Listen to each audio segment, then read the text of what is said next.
एक बुद्धिमान लड़की ने अपने साथ हुए अन्याय का किस प्रकार से एक राजा से बदला लिया और उस मूर्ख राजा को किस प्रकार से सबक सिखाया। उस बुद्धिमान लड़की ने यह साबित कर दिया कि बुढ़ापे में औलाद माँ बाप को दुख क्यों देती है और उन्हें सुख प्रदान क्यों नहीं करती है। नमस्कार दोस्तों, स्वागत है आप लोगों का एक बार फिर आपके अपने गजब ज्ञान यूट्यूब चैनल में। दोस्तों, आज हम हाजिर हुए हैं एक बड़ी ही प्यारी सी ज्ञानवर्धक कहानी लेकर के। इस कहानी से हमें और आपको बहुत कुछ सीखने के लिए मिलेगा। बस आपसे निवेदन है कि कहानी को पूरा और गौर से जरूर सुनिएगा। चलो आ जाओ, आप लोगों का समय ज्यादा बर्बाद न करते हुए सीधे आते हैं कहानी पर। दोस्तों, एक बार की बात है कि एक इंसान अपनी पत्नी को और उसके साथ में दो छोटे छोटे बच्चे थे। वो अपनी पत्नी और अपनी बच्चों को अपनी ससुराल से लेके अपने घर की तरफ जा रहा था। तो घर ससुराल से घर के बीच में उन्हें एक जंगल पड़ता था। उस जंगल में जंगली जानवर भी रहा करते थे। तो दोस्तों, थोड़ा सा शाम का समय हो जाता है। तो शाम के समय उस इंसान के साथ में उसकी पत्नी थी और उसके बच्चे थे। तो आगे से वो इंसान क्या देखता है कि कुछ डाकू लोग, चोर लोग चले आ रहे हैं। उस इंसान ने देखा तो अपनी पत्नी को बताया कि ये चोर लोग, बदमाश लोग आ रहे हैं और हमारे साथ में छोटे छोटे बच्चे हैं। अब तो ऐसा मालूम पड़ता है कि ये हमें नुकसान पहुंचाएंगे, हमारे साथ मारपीट करेंगे, लूटपाट करेंगे और हो सकता है कि हम लोगों को जान से मार दें। पत्नी ने कहा, तो तुम्हारा क्या विचार है, बताओ क्या करें। बोले चलो भागते हैं। फिर वो कहने लगी पत्नी, चलो ठीक है भागते हैं। इंसान थोड़ा सा भागा। अब चोरों ने देख लिया कि ये हमें देख करके भागने लगे हैं। तो दोस्तों, जैसे ही चोर उनके पीछे दौड़े, अब तो उस आदमी के हाथ पैर फूल गए। वो आदमी कहने लगा, क्योंकि उनके साथ में छोटे छोटे बच्चे थे तो बच्चों को साथ में लेकर जितना तेज नहीं दौड़ सकते थे।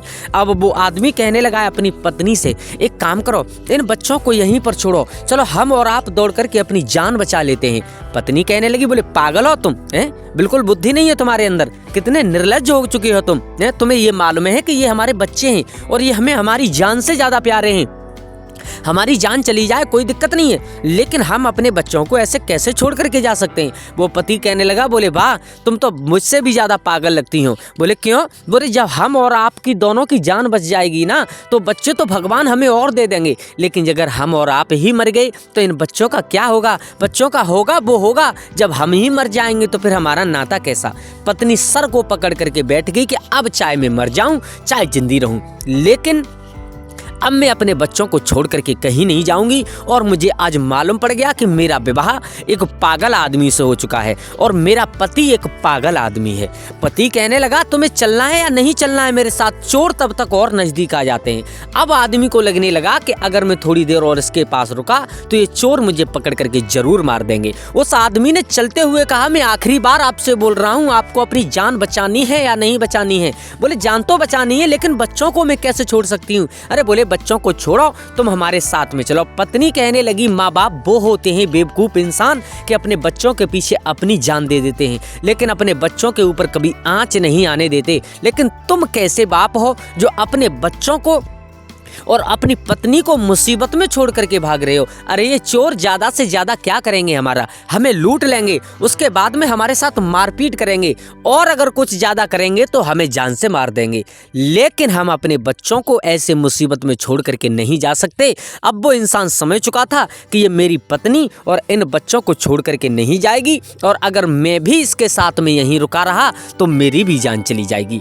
दोस्तों, अब वो इंसान अपनी पत्नी और अपने बच्चों को छोड़ करके भाग जाता है वहां से। अब चोर उसके पास में आ गए, जो डाकू थे।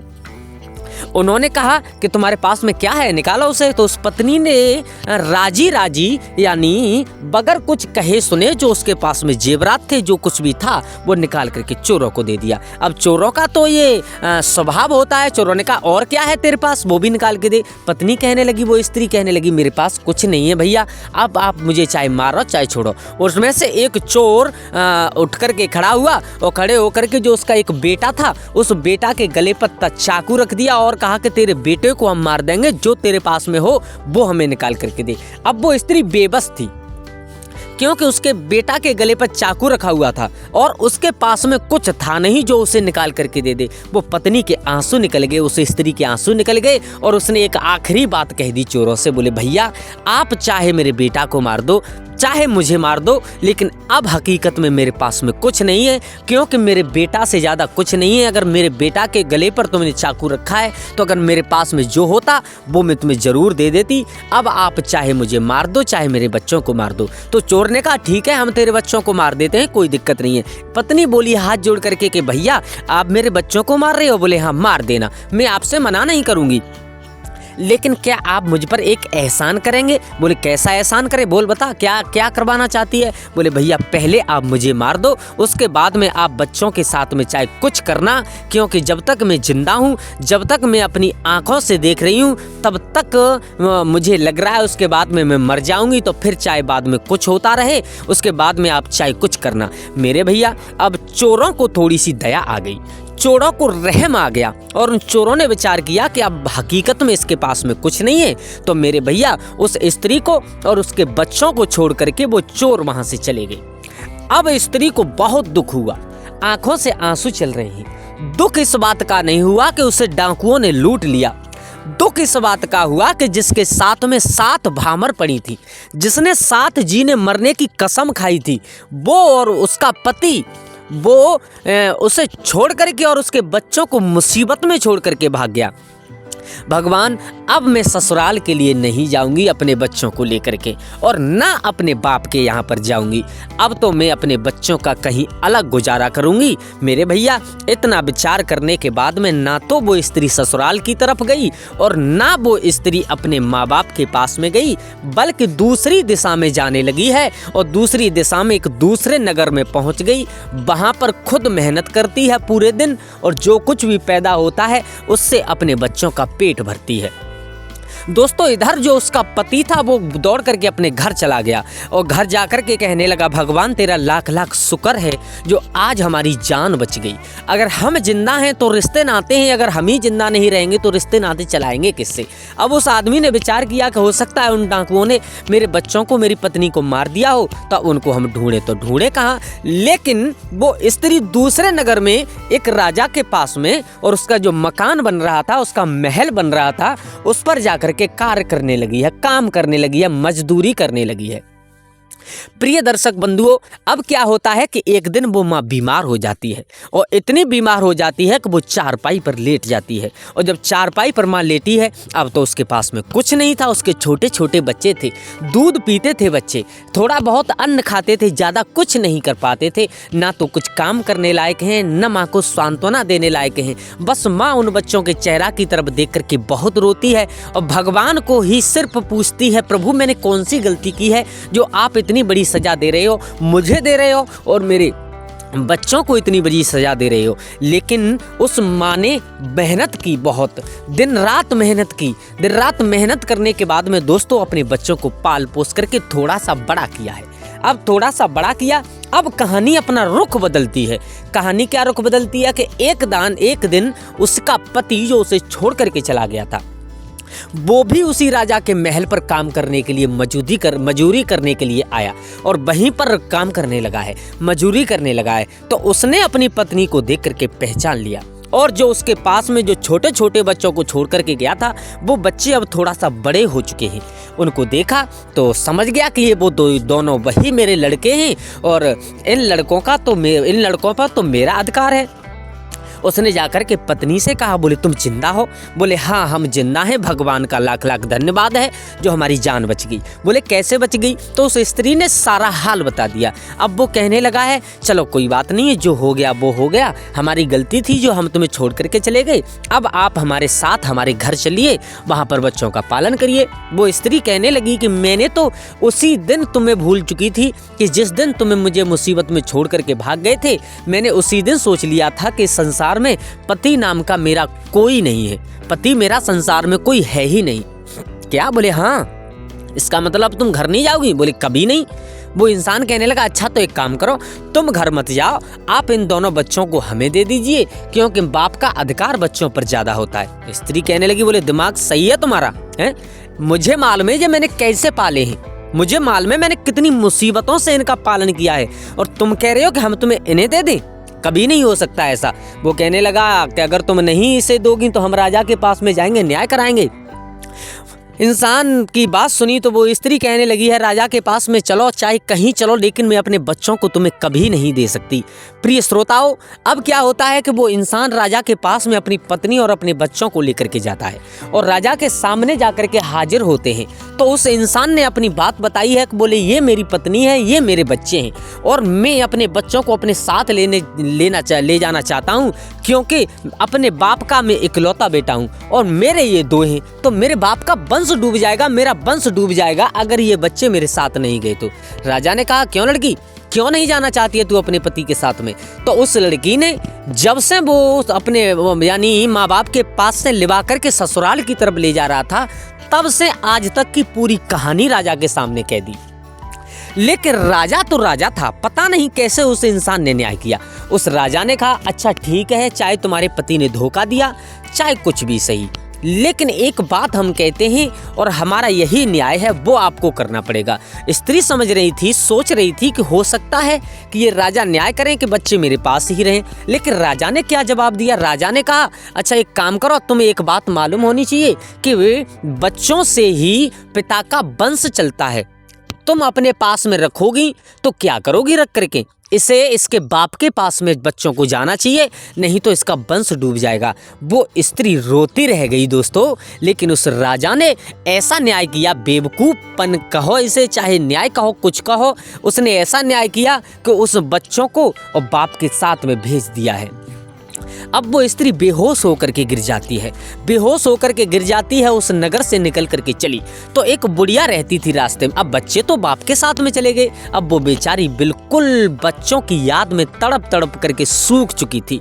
एक रास्ते में बुढ़िया रहा करती थी, उस बुढ़िया ने देखा कि ये रोती हुई औरत कहाँ जा रही है, तो उस औरत को अपने पास में बुलाया। उस बुढ़िया ने पूछा, बेटा क्यों रो रही हो? तो उस स्त्री ने कहा, माँ मेरा सब कुछ चला गया, पूरा हाल बताया कि राजा ने मेरे साथ इतना बुरा किया है। वो स्त्री कहने लगी, वो बूढ़ी माँ कहने लगी है, बेटा तुम चिंता मत करो, तुम मेरे पास में यहाँ रहो और एक दिन राजा से हम बदला जरूर लेंगे। दोस्तों, अब बदला क्या लेती है वो स्त्री? आइए कहानी अब कुछ अलग मोड़ लेती है।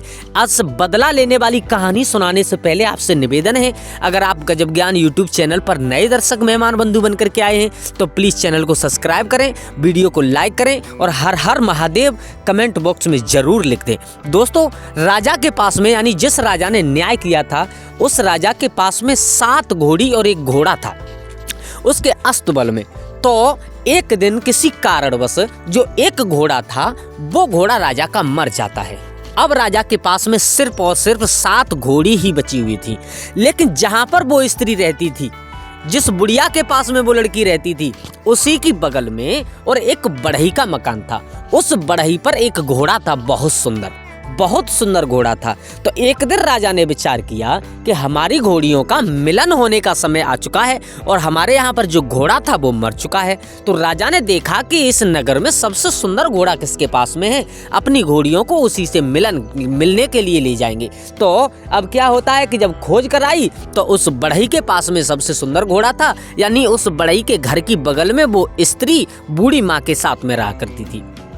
तो उस स्त्री ने क्या देखा कि उस बढ़ई के यहाँ पर जो घोड़ा था, उस घोड़े से मिलने के लिए राजा की 7 घोड़ियां आईं और उन घोड़ियों के साथ में उस घोड़ा का समागम हुआ। उसी दिन से वो 7 घोड़ी गर्भवती रह गई। अब कुछ समय पूर्ण होने पर उन घोड़ियों ने एक एक बच्चे को जन्म दिया, तो 7 घोड़ियों के 7 बच्चे पैदा हुए। अब वो 7 जब घोड़ियों के साथ में चरने के लिए आते हैं तो वो स्त्री जिसके साथ में अन्याय हुआ था वो उन्हें रोजाना गौर से देखती थी, बहुत गौर से।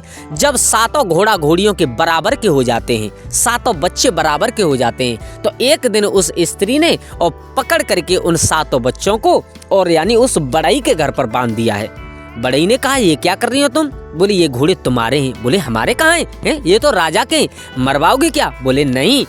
अच्छा एक बात बताओ, अगर मैं इन 7 घोड़ों को तुम्हें दिलवा दूं तो तुम्हें कितनी खुशी होगी? बड़ी कहने लगा, खुशी तो बहुत होगी, लेकिन उस खुशी को देखने के लिए जिंदा रहना बहुत जरूरी है, और अगर हमने ऐसा किया तो राजा हमको मरवा देगा। बोले, उसकी आप चिंता मत करो, इस घोड़ों को अपने यहाँ पर बांधो। उस लड़की ने 7 बच्चों को पकड़ करके और उस बढ़ई के यहाँ पर बंधवा दिया। अब राजा के पास में खबर गई तो राजा ने कहा, उस बढ़ई की इतनी हिम्मत हैं कि उसने हमारे घोड़े अपने अस्तबल में बांध लिए, उसे पकड़ करके लाओ। कुछ सैनिक लोग जाते हैं और जब सैनिक लोग गए तो उस बड़ई को पकड़ करके ले जा रहे थे तो उस बड़ई ने आवाज मारी है, अरे पागल लड़की, तूने ये क्या करवा दिया, तूने राजा के हाथों मुझे मरवा दिया। उस लड़की ने देखा, बोले ये राजा के सैनिक पकड़ने के लिए आए हैं।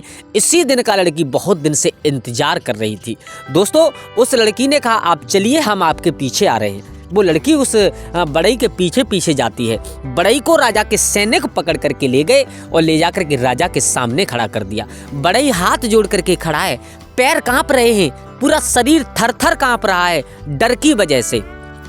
राजा ने आंखें लाल लाल की, आंखें लाल लाल करके कहने लगे, क्यों बे बड़ी तेरी इतनी हिम्मत कि तूने राजा के घोड़े अपने यहाँ पर बांध लिए हैं? राजा के घोड़ों पर तेरा अधिकार कैसे हो सकता है? बड़ई कहने लगा, महाराज, बड़ई कुछ कहता उससे पहले वो लड़की बोल पड़ी, महाराज ये घोड़े तो बड़ई के हैं। राजा ने नजर घुमाई, बोले ये लड़की कौन है? बोले महाराज ये एक लड़की है और वहाँ बूढ़ी माँ के पास में रहती है, इस बड़ई के घर की बगल में।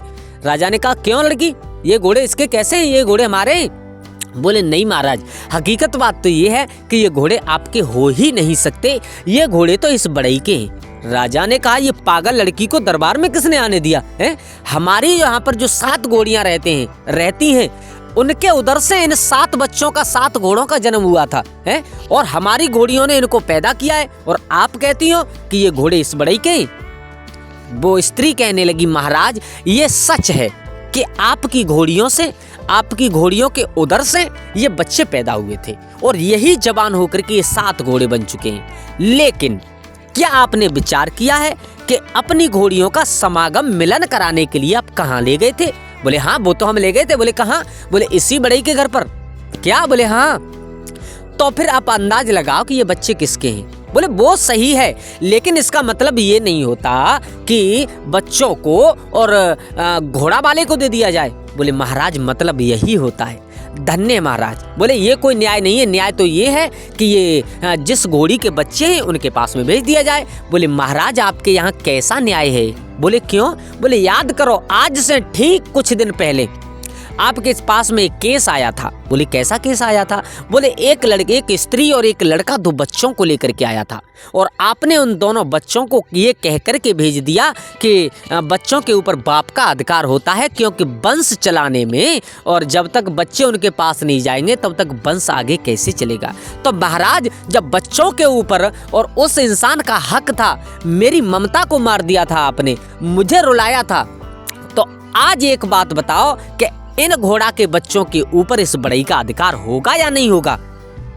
राजा कहने लगा, बोले लड़की तू कौन है पहले तो ये बता। बोले महाराज मैं वही लड़की हूँ जिसे आपने बिल्कुल, जिनकी गोद सूनी कर दी थी, जिनके दोनों बच्चों को उस निर्दयी इंसान को दे दिया था कि जो अपने बच्चों को, अपनी पत्नी को मुसीबत में छोड़ करके भाग गया था। और आज आप कह रहे हो कि इन घोड़ों को, यानी घोड़े के बच्चों को और इन घोड़ियों के पास में छोड़ा जाए। ऐसा कभी नहीं होगा महाराज। अगर आपके यहाँ न्याय होता है तो या तो मेरे बच्चों को लौटाइए उस इंसान से मंगा करके, या फिर आप अपने 7 घोड़ों को इस बड़ई को दे दीजिएगा। आप ही बताओ आप न्याय कैसा करेंगे।